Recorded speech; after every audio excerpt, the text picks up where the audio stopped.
Hey everyone, Lori Spencer here. Welcome back. We are up to episode 9 of The Dark Side of RFK Jr. We have been reading from Jerry Oppenheimer's book, RFK Jr., Robert F. Kennedy Jr., and The Dark Side of the Dream. This was published by St. Martin's Press in 2015. So it's been 10 years ago now.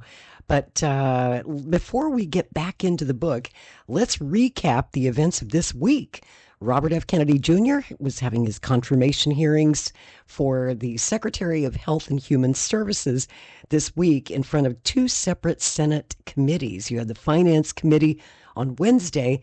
On Thursday, you had the Health, Education, Labor, and Pensions Committee, also known as the HELP Committee. And if you watched the hearings, there were pretty fiery moments, as you might expect. Where do we go from here? Of course, over the weekend, Kennedy has to respond in writing to a bunch of follow-up questions that will go into the record. Probably sometime early next week, I would think that the committees will vote. If he makes it out of committee, then that vote will go to the Senate floor. Maybe by the end of the week, I might guess, if they really push to get this nomination through. But there are no guarantees. Some key senators still feel hesitant about confirming Kennedy. So he's by no means a shoo-in for this job. And the more you listen to this book, you start to wonder why, right? With all of the press coverage this week of the confirmation hearings, and of course, all the focus and attention on the letter that Caroline Kennedy wrote, his cousin, the daughter of JFK. We talked about that in episode 8, and I'm sure by now you've heard the letter and all that she said. She called him a predator. She talked about his penchant for putting baby chicks and mice in a blender to make food for his hawks, which is pretty strange, and a bunch of other things. So her son, as you probably know, Jack Schlossberg, he's an interesting character, and he put out a post this week and then deleted it, which is kind of interesting. But this was absolutely fascinating, and it just got kind of buried in all of the other coverage, and nobody's really talking about it. But it's one of those things that makes you go, wait, what? What did he say? So obviously, if you've been listening to this series, we all know about RFK Jr.'s kind of bizarre penchant for collecting dead animal corpses, but dead humans? In this since deleted post, JFK's grandson, Caroline's son, Jack Schlossberg, alleges that Bobby Jr., quote, stole the body of his cousin, JFK Jr., when he was recovered from that plane crash back in July of 1999. He died in that crash along with his wife, Carolyn Bissett, sister-in-law, Lauren Bissett. And I'll just read you the post. This is what he said before he deleted the post. Jack Schlossberg said, "I wish everyone knew the story of what RFK Jr. did with my Uncle John's corpse." Uncle John, of course, is JFK Jr. Schlossberg continues. He says, quote, "RFK Jr. stole it." That's John Jr.'s mangled dead body, recovered after several days underwater, by the way. He says, or tried to, and threatened not to give it back unless he got what he wanted. Jack says, unfortunately, the relatives who can confirm this true story are unwilling to come forward. Wow. I mean, that's a huge accusation to make. It's the first I've heard of any of this. As a Kennedy family historian and someone, I actually knew John Jr., and he was a wonderful person, and I'm just shocked to hear this story. I'm like, what? What did he say? And then, what did he say? Then he deletes the post, and it all just kind of went away. So make of that whatever you will. I'm not sure what to make of it. But if it's true, and the reason I bring it up is it's not the last time that Bobby Kennedy Jr. would, quote unquote, steal a body. When his wife, Mary, committed suicide in May of 2012, there was a legal battle over who would get possession of the body. Mary's family, the Richardsons, they wanted her body back. And basically what they were saying was, look, Bobby, you've obviously already discarded the woman. They were in the midst of getting a divorce. Bobby was already together with his current wife, Cheryl Hines. And so the Richardsons just wanted her body back so that they could take her home and bury her there in New York in their family burial plot. But for whatever reason, Bobby Kennedy Jr. decided he was going to fight them in court over possession of the body because he said he wanted to bury her in the Kennedy family plot in Massachusetts, which is kind of weird because Mary Kennedy didn't really have any connection to Massachusetts. She was a New York girl. But he got this idea in his mind, and he's stubborn, and so he fought them. And because they were not divorced yet, they were in the process of getting a divorce, he still had the rights as a husband to her body. And so he won that court battle. He did have her buried at a family plot in Massachusetts. But then the story gets even stranger still. A couple of months later, in July of that year, in the middle of the night, without filing permits or informing the Richardson family, Bobby had her body exhumed. He dug her up, moved her out of the family plot over to another spot in the same graveyard about 700 feet away and reinterred her there in an unmarked grave in a lonely spot by the roadside. That just seemed like, to her family, when they found out, obviously they were very upset, very hurt, they furious. But that's what he did. So it's not the first time. Another big story that hit this week that also kind of fell off the front page, but it's actually huge. Mother Jones got a major scoop. They managed to obtain some documents and secret recordings of RFK Jr. and his tragic ex-wife, Mary, that rebut all that he has said about Mary. You know, over the years, he has said that he was an abused husband, that she was mentally ill, that she was violent, that she was an alcoholic, and a lot of things. But she said otherwise. And this week, the tapes and the documents came forward after all these years, where Mary Kennedy finally got to have her say, and her side of the story was finally told from beyond the grave. And I hope you'll go look that up. It's in Mother Jones this week, and we'll talk about that a little bit later in this series as we get to the sad chapters about Mary Kennedy's suicide. But this week, we're actually going to talk about his first wife. And that's where we left off in episode 8. We were talking about how he met his first wife, Emily Ruth Black. And this week we're going to pick up on what page are we on? Page 207, if you have the hardcover edition, chapter 20, Emotional Changes. Bobby was faced with both love and sorrow in the 9 months between asking Emily Black to be his wife and the loss of the one person he truly loved. In August 1980, he joyfully announced to Emily's mother that he had asked her daughter to marry him. But in May of 1981, his mentor and father figure, Lem Billings, who had for years shared his dreams, his ambitions, and drugs, suddenly died. The two passages, marriage and death, would have a great emotional impact on Bobby going forward. Emily's mother naturally was thrilled that her daughter was to become a Kennedy wife, but kept the news to herself. Well, almost. She had actually tipped off the ladies in her bridge club that her daughter was going to marry RFK's namesake. The real Bobby Kennedy, they demanded to know, thinking this was all just a fairy tale dream of hers. Bobby had already attempted to bond with his future brother-in-law, the low-level Bloomington Hospital employee, Tom Black, by sending him, in early 1980, an odd gift, a pair of boxing shoes. Black was starstruck by his sister's boyfriend and had boasted about the prize gift to a pal, Tom Richardson, who had trouble believing that the small-town, quiet, bookish Emily, which is how he remembered her, could have become involved with a member of one of the most politically powerful and privileged families in American history. "We thought he was full of it," Richardson said. "We thought he was daydreaming."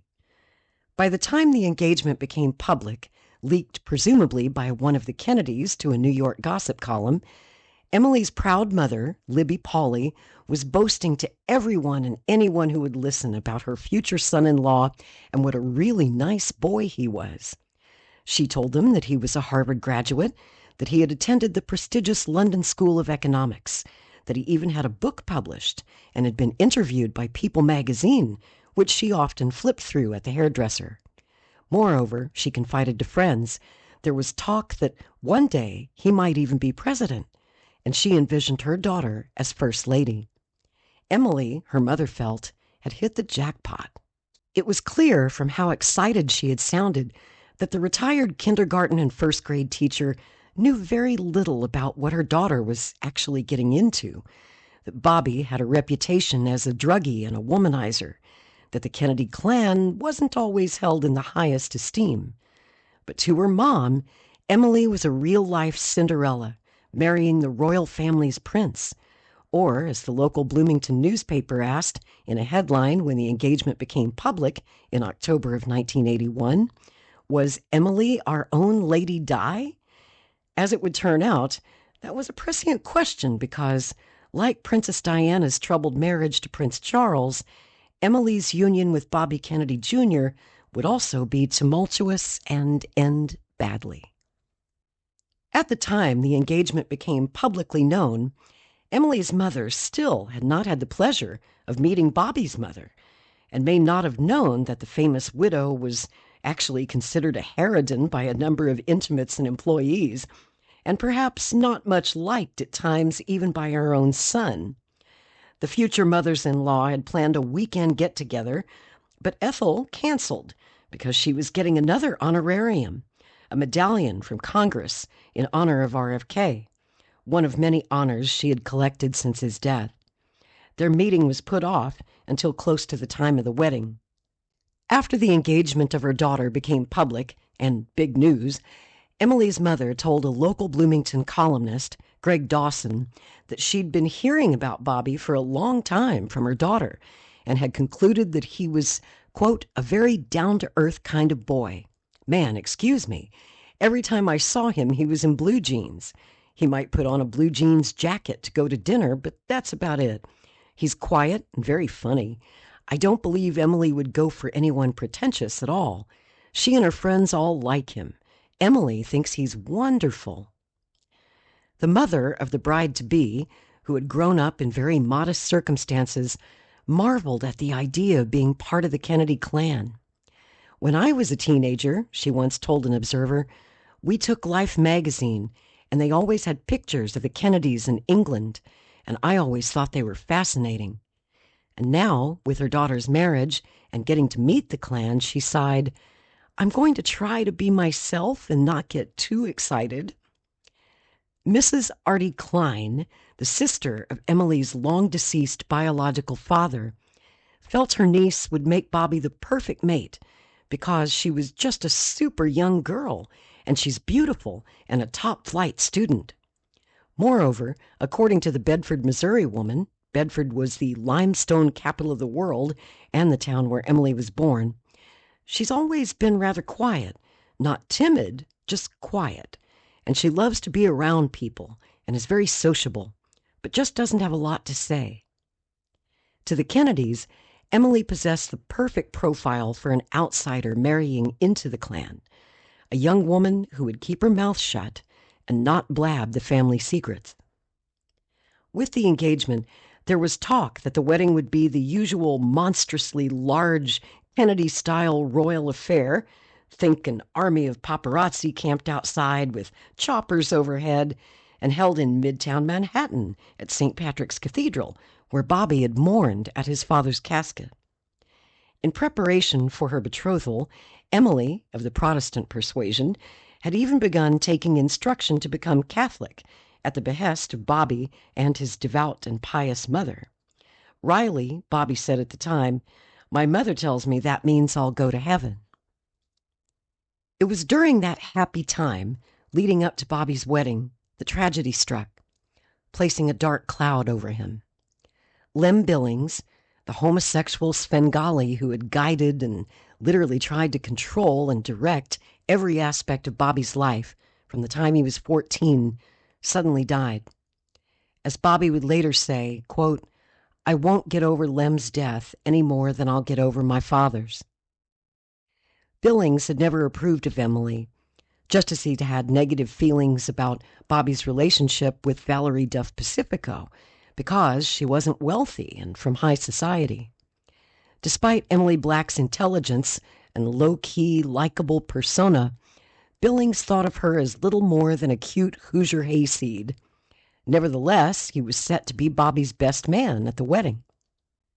On May 27, 1981, feeling chipper, Lem Billings had accompanied Bobby's brother Michael and his new bride, Vicky Gifford Kennedy, to see a British science fiction film at a Manhattan theater. Seemingly stoned, which he usually was in those days, he was rowdy and talkative. Michael later told Lem Billings' biographer, David Pitts, quote, "It was hilarious because Billings was loudly saying things like, 'What the hell is going on?' After the movie, according to Michael, we went back to his apartment and talked. It was a good night." Another member of Bobby's inner circle, Harvey Blake Fleetwood, was also at Lem Billings' house, and they were all expecting Bobby to join them from Charlottesville, but he canceled at the last minute. Fleetwood later claimed that Lem Billings was, quote, "very upset about that. He and Bobby had been fighting over the phone about going to Haiti that summer. The real subject was the 1,000 other things they couldn't talk about, things having to do with the death of the Kennedy dream." That night, Fleetwood told Peter Collier and David Horowitz, "Lem got very drunk. He said to me, 'You've got to take care of Bobby.' I said that he shouldn't worry about Bobby because Bobby had a million friends. 'No, you're one of the only ones who cares.'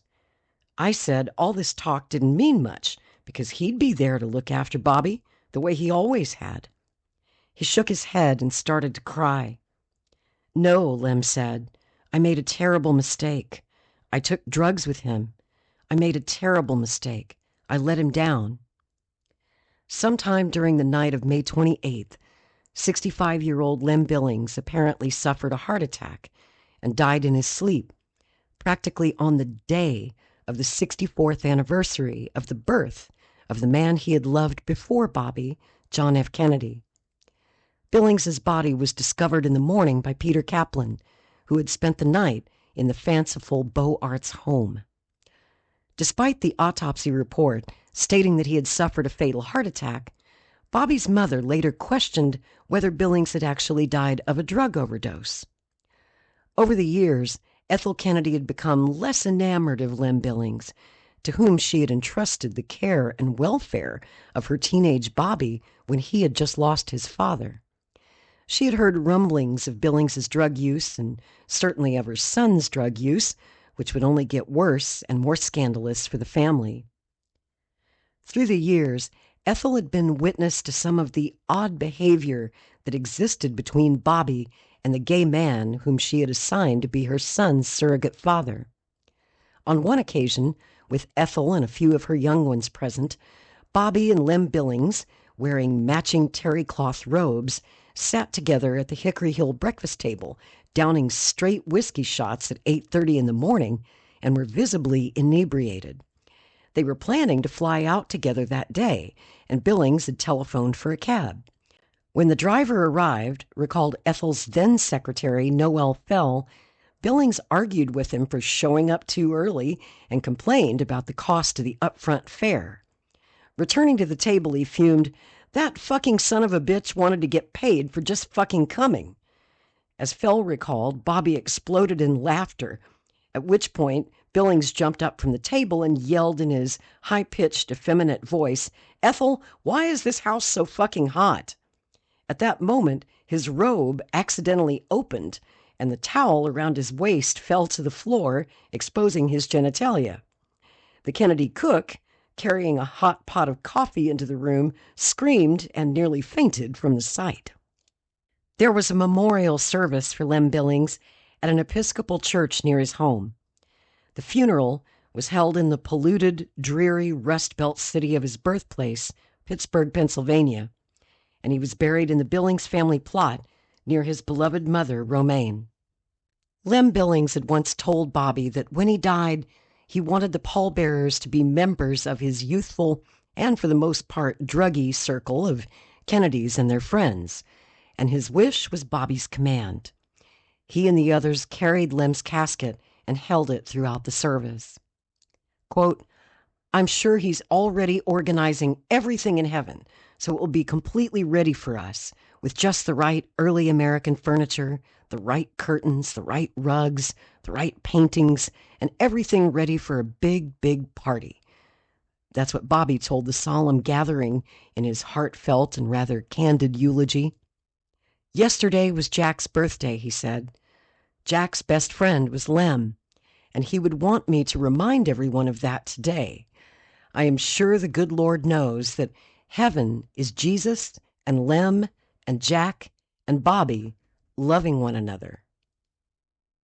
A champagne toast was held in the cemetery, and someone remembered that Billings had once predicted, "After I go, there'll be no more Kennedys." When word of the Kennedy-Black engagement became known to the world, Emily's mother revealed that after the marriage, the newlyweds would move into the Billings home, which Bobby had inherited. What she didn't know was that the over-decorated bachelor pad had also become a sex and drugs party house for her future son-in-law, Billings, and some in their circle. The Billings house was near the Guggenheim Museum on Manhattan's Upper East Side, and was itself like a museum, filled with all things Kennedy, including sketches of JFK and RFK, one inscribed by Ethel Kennedy that read, "For Lem, Jack's best friend." Along with the Kennedy stuff was priceless art, including pieces of rare sculpture, antique furniture, and all sorts of esoteric collections. It was, a friend recalled years later, the epitome of gay kitsch, but classy gay kitsch, a campy kind of place that the newspaper style section might feature. At one time, Billings even kept one of Bobby's frightening-looking boa constrictors in a hall closet.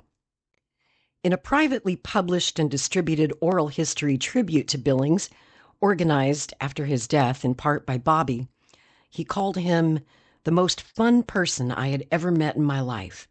Lem's house was more than a fun house. It was a museum, a library, a classroom. Whenever I felt lonely or sad or left out, I would call Lem and laugh. Peter Kaplan once observed that being friends with Billings and accepting all that he demanded and gave was like having a wonderful map of life. Another longtime Kennedy family friend, David McAllis, who wrote a 1983 book about a series of esoteric friendships, noted that Lem Billings and the young Kennedy crowd, quote, often had the spirit of a collegiate fraternity where anything might happen. But back then, all were hiding, or trying to hide, the dark side of this relationship, the many drugs that Billings was using, mostly with Bobby and at Bobby's urging, in order to look young and to remain part of the fraternity. Those drugs, from beginner's pot to advanced heroin, might have played a part in Lem's early demise. Exactly how intimate the relationship between the heterosexual Bobby and the homosexual Billings had been, and whether it ever involved sex, will probably never be known. It was known that they did drugs together, and that after the death of Billings, a biographer claimed that Billings had performed oral sex on Jack Kennedy at some point during their many years of close friendship. In his 2007 book, Jack and Lem, John F. Kennedy and Lem Billings, The Untold Story of an Extraordinary Friendship, David Pitts dealt only marginally with Billings's long relationship with Bobby, who had declined Pitts' requests for an interview. In characterizing the bond between Bobby and Billings as very close in 2013, Pitts observed, quote, "It's a big speculation with reference to any possible sexual abuse. Lem was a gay man, and he had a 14-year-old good-looking kid with him, and there had been rumors of sexual activity because of that, but I had no evidence one way or the other." He noted, however, that the use of drugs and alcohol, which he was aware that Bobby and Billings had shared, had the effect of lowered inhibitions. Under such circumstances, Pitts believed anything could happen. And by the way, I'm going to stop right here and recommend that book. It's an excellent read if you're interested in Lem Billings. There is a channel here on YouTube called Becky's Bookshelf, and she has a book club where she's reading that book right now. And you might be interested to check that out. I'll put a link down in the comments if you'd like to visit her playlist and catch the audiobook version of Jack and Lem. In researching his book, Pitts said he had asked Bobby's close cousin, Christopher Kennedy Lawford, whether he was aware that Billings was gay, since there had been a rivalry between Lawford and Bobby for Lem's affection. And Lawford said something along the lines of, "No, I didn't know, just that I knew he was kind of flamboyant, which we definitely thought when we were kids, but we didn't put two and two together." In his 2005 memoir, Symptoms of Withdrawal, Lawford made no mention of Billings's sexuality, but noted that from the time of RFK's assassination, he and Bobby had found a place where we could exercise our independence at Billings's home.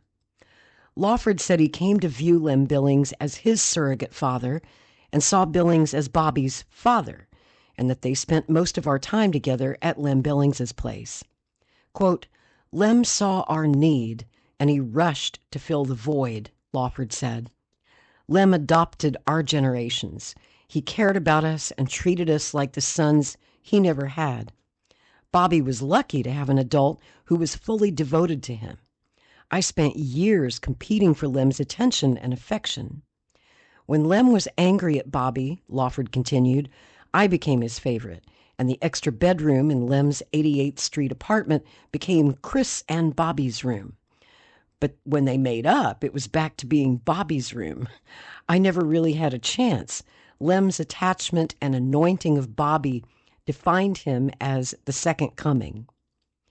Billings had died while Peter Collier and David Horowitz were still working on their 1984 book about the Kennedys, with Bobby's somewhat reluctant cooperation concerning his generation. But he and others in his circle had turned against the writers when they revealed Lem Billings's drug use. Horowitz asked in 2013 whether he believed there had been any sexual activity between Billings and Bobby, as there reportedly had been between Billings and JFK, said, quote, "I suspect that went on with Bobby as well. Bobby made remarks about him and Billings that I kept out of the book. I did have an indication, but it was kind of off limits. We just didn't do that." Collier said that when he and Horowitz were working on their book, they couldn't state that Billings was gay because he was still alive and closeted, and there was fear that he might sue them if they revealed his sexual preference in print. But Collier said that Bobby's Aunt Jackie was certainly aware of Billings's sexual preference, and she had her own fears about him. Quote, "Jackie had kind of gone to Lem and said, 'You gotta control this,' his homosexual urges she was referring to. She did that under the guise of his own welfare, that he wouldn't get caught in some public bathroom," said Collier. "It was clear to us that Billings was in love with Bobby, but who knows if anything of a sexual nature went on. That was a time before we insisted on knowing the details of people's sexual curriculum vitae. There was no smoking penis from what we were able to find, but anything could have happened, particularly if your whole modus operandi was to see rules as being there to be broken." Chapter 21. Hate Mail. When word got out that Bobby and Emily Black were to be married, a New York tabloid reporter reached out to the future groom, who said that he and his intended hadn't yet picked a church, but he was confident that the wedding would be held on a Sunday and in New York City because, he said, quote, "I love St. Patrick's Cathedral." At that point, Bobby, who still had 7 months remaining before law school graduation, was considering joining either a Park Avenue law firm, he was boasting, or taking one of what he indicated were several offers from, quote, law enforcement agencies. Was that the FBI, the CIA, NYPD, the U.S. Justice Department, which his father had headed during Camelot? Bobby never said. But with his past record, at least in those days, any law enforcement job, even for a Kennedy namesake, seemed improbable. However, none of it would pan out. Not fabled St. Patrick's, and not a fancy Park Avenue law firm, not even Sunday in Manhattan nuptials. And he would even run into trouble when it came time to pass the New York bar exam. By early 1982, Bobby's plans for that big, splashy, expensive Big Apple wedding at the famed cathedral on Fifth Avenue had been dashed by his beloved, who made it known that their wedding would be held in Bloomington and nowhere but her hometown. "That's where I'm from," she declared. "That's where I was brought up." She would have it no other way. Rather than St. Patrick's, the ceremony was now scheduled to take place in Bloomington's First Christian Church, a pretty house of worship where Emily had been baptized 24 years earlier, and it was decided that her brother Tom would give her away. He was truly excited to become a minor player in the mythic political dynasty's cast of characters, and was proud that his sister had risen above her middle-class, middle America roots, had excelled as a student, had earned a law degree, and would now be famous by marrying Kennedy and become a part of history. He boasted then that his sister, quote, always was a sharp student who could do my math when I was in the 3rd grade and she was in the 1st grade. And he noted, as others had, that she's pretty quiet but can be talkative if she has something to say. He firmly believed that Emily was looking forward more to being married than to getting married. But he got into hot water with his future brother-in-law's mother when he revealed that the real reason for the location change from celebrated St. Pat's to relatively obscure First Christian in the middle of Indiana was financial. As it turned out, Emily's mother, who could only dream about the kind of wealth the Kennedys possessed, was the one actually footing the bill, and New York City costs for a big Kennedy extravaganza weren't anything she could afford.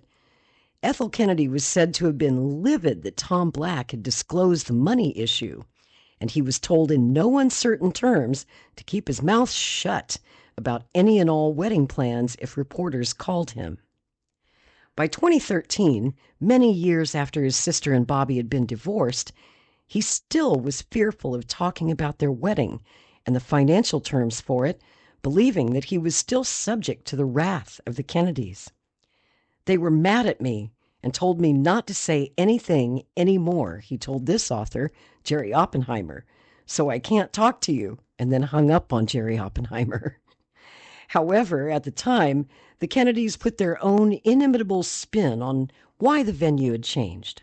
An aide to Ted Kennedy, one Eric Sklar, was quoted as telling the local Bloomington press, "Robert Jr. and Emily wanted to keep it a quiet affair, and that's one reason they decided to bring the show to Indiana.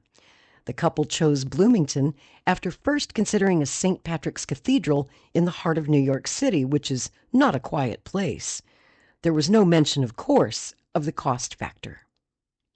"I'd heard kind of a little different twist to why my church was chosen," recalled the Reverend Terry Ewing, who was chosen by Emily's mother to co-officiate the wedding service at First Christian, where he was the 34-year-old associate minister. The Kennedys thought about St. Patrick's, but Emily, he said, wanted to assert herself as new in the Kennedy clan, and her way of doing that was to have the wedding where she was from. That was my interpretation. I heard that from her mother. As I remember it, she said something like Emily wanted to do it her way. The minimum expense for Emily's mother was for the use of the facilities at Ewing's church, a total of $170, which also covered the organist, with half required up front. Because it was a Kennedy wedding, reporters and photographers from around the world descended on the town.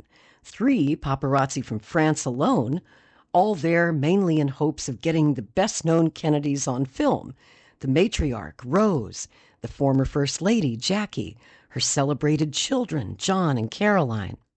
But the press was disappointed. From New York, the photographer John Roca and a friend drove nonstop to Bloomington in hopes of snagging some big-money shots. We drove out because we thought it would be a big gala Kennedy affair, that John Jr. would be there, that Caroline would be there. Needless to say, none of them were there. It was not what we expected. Because the groom's mother was one of the wealthy and notorious Skakels of Greenwich, Connecticut, their local Chronicle newspaper sent one of its reporters, Jessica Walters, to cover the festivities. She told the local press assigned to the media circus end of the story that Kennedy watchers back east had been shocked at who Bobby was marrying, because everyone had just assumed that his intended would be his old girlfriend, the kicky British socialite Rebecca Fraser. Bobby's usually reticent future wife was a bit more forthcoming back then, but not by much, mainly because she had never in her life had to deal with aggressive reporters. She told one journalist from Indianapolis that she thought her marriage was being overblown by all the news folk. "I don't think this is all that newsworthy," she said. "I don't know how I'm going to keep it low-key. Avoid talking to reporters, I guess," she said, answering her own question, and then quickly added in her sweet Midwestern way, "I'm really not trying to be rude." The final plans to hold the wedding in Bloomington, where Bobby may have visited just once during his courtship of Emily, had been made between her and her mother. Still living in Charlottesville with Bobby, Emily diplomatically noted that her groom didn't mind the change of venue from New York to Bloomington. She said he's excited about it. Only the day of the wedding was still undecided. If bride and groom could blame the timing on any one event, it might be the crucifixion and resurrection of Jesus Christ, and that whole biblical story wrapped around Easter Sunday. Reverend Ewing was in his church office and took Emily's mother's first call, requesting that her daughter's wedding be held on Easter Saturday, April 10th. Clearly recalling that moment decades later, Ewing told her, "Easter is the highest holy day, and it is a big weekend, and there's no way we can do a wedding." And she says, "Well, we can pay more." I said, "That really doesn't have anything to do with it. We just don't have the ability to do that." He gave Libby Pauley, whose name he didn't instantly connect with the Kennedy affair that was already making headlines, a few optional dates, concluded the call, and hung up. The young Reverend wasn't your typical man of the cloth. He had been a member of a number of rock bands and experienced all that went with that, and he had written a column about rock and roll for Bloomington's underground paper, and as such considered himself the sort of rock and roll minister. What had popped into his head as he got off the phone with the future bride's mother, suddenly realizing that he might have just turned away Bloomington's wedding of the century, was the 1968 Rolling Stones song "Sympathy for the Devil," which has the verse, "I shouted out, 'Who killed the Kennedys?' when after all it was you and me." As he was mulling the irony, Libby Pauley called back and said she'd take one of the wedding dates Ewing had offered, Saturday, April 3rd. I just thought, oh my gosh, here I used to be involved in playing that song about who killed the Kennedys, and here I'm going to be involved in the wedding of one of the sons of those two Kennedys. For Bloomington, a Kennedy wedding in its midst was the biggest thing to happen since the coming-of-age movie Breaking Away, about 4 fictional Bloomington teenagers, that was filmed there in the late 1970s, much of it on the campus of Indiana University when Emily Black was in her senior year there. Bloomington's other big event, long before the movie and the Kennedy nuptials, was when the church, where Bobby and Emily were to be married, had caught fire and had to be rebuilt early in the 20th century. According to the legend, the blaze had been accidentally set by 2 local boys playing in the bell tower. One of them, Howard Hoagland, also known as Hoagie Carmichael, later composed such musical greats as Stardust and Georgia on My Mind, and starred in such films as To Have and Have Not with Humphrey Bogart and Lauren Bacall. They were pretty much the big stories in Bloomington before the early 80s, when the next big thing, the Kennedy wedding, was scheduled. A few weeks before, Bobby came to town with his local fiancée to get the marriage license, and they did it as surreptitiously as they could, at her behest. If it was up to Bobby, he would have savored reporters trailing and documenting their every move. On their arrival at the Monroe County Courthouse, the lights were dimmed in the marriage license office, and the event was handled in such a low-key way that one of the clerks working in the office didn't even recognize Bobby Kennedy's face. Another clerk, Glenn Holmes, had typed Robert F. Kennedy, Jr. on the application, but didn't realize who he was until Bobby named his mother, Ethel Kennedy, who was internationally known as RFK's glorified, sainted widow, even by the local Bloomington bureaucrat. He said they looked like any other couple coming in to get a marriage license, except they brought a friend with a camera to capture the moment, recalled Holmes. They kept looking for a sign that said marriage licenses to put in the picture, but we didn't have one, so then they sneaked out. Emily's mother had told Reverend Ewing that much of the actual marriage ceremony was going to be arranged back east by the Kennedy family priest, Father Gerald Creedon, Ethel's close friend, and that Creedon would eventually touch base with Ewing and lay out the agenda. Ewing would now co-officiate the ceremony, playing second fiddle, so to speak, to the Kennedys' priest. From behind the scenes, Bobby's controlling mother once again appeared to be pulling the strings. In a letter to Emily's mother, Ewing told her that it was, quote, customary that the minister of the bride is the presiding minister, but if Emily and Robert would like the priest to be a presiding minister, that would be fine. I just need to know. It is not difficult at all to have a wedding ceremony with a Protestant minister and a Catholic priest. It can be very meaningful. If anyone was tuned in to the Kennedy clan's secrets, it was Father Creedon, who had charmed the Kennedys for years, especially Ethel, with his Irish brogue and the Celtic tunes he played on his mandolin. Similar to her own brood of 11, Creedon, who used the name Gerald instead of his given name Gerard, had come from a family of 14 siblings in County Cork, Ireland. Senator Ted Kennedy and the priest also had a long friendship, but Creedon's relationship with Bobby's mother was even closer.